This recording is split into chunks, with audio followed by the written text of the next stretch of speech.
पद्मिनी भर्त्रे आयुरारोग्यदायिने हर्षवल्ली निवासाय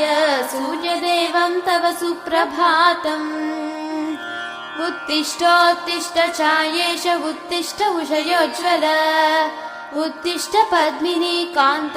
लोकानां मङ्गलं कुरु मातः समस्त जगतां मधुकैटभारेः सव्येतराक्षी परितोषिणि पद्मनीड्ये नाथानुबद्ध भुवनावनबद्ध दीक्षे प्रत्यक्ष दैवतरमे तव सुप्रभातम् छाये किलाश्रित वरप्रद कल्पकल्पे